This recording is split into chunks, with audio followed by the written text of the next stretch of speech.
দেশের দ্বিতীয় বৃহৎ চামড়ার বাজার বসে যশোরের রাজারহাট। ঈদ পরবর্তী সময়ে তাই এই বাজারের দিকে নজর থাকে দেশের শীর্ষস্থানীয় চামড়া ব্যবসায়ীদের।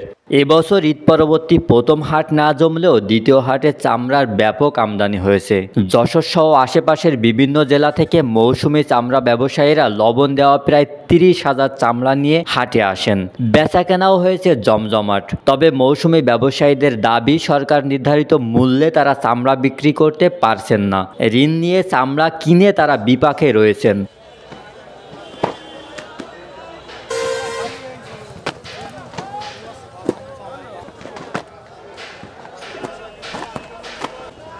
এদিকে আড়তদাররা বলছেন, বাজার অনুপাতে মানভেদে চামড়া সংগ্রহ করছেন তারা।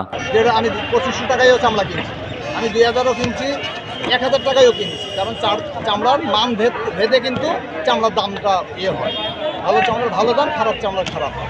তো সেই হিসাবে সব মিলিয়ে বাজার খারাপ না, বাজার মোটামুটি ভালো। সরকার যেভাবে নির্ধারণ করছে সেই দামে কিনারা চাই বলছি।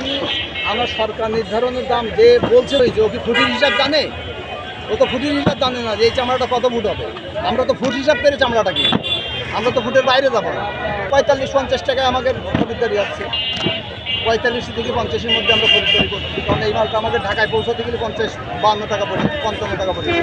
ব্যবসায়ী নেতাদের দাবি, চামড়া শিল্পকে বাঁচাতে তৃণমূলের ব্যবসায়ীদের ঋণ সুবিধা প্রদানের পাশাপাশি কাঁচা চামড়া রপ্তানির উদ্যোগ নিতে হবে।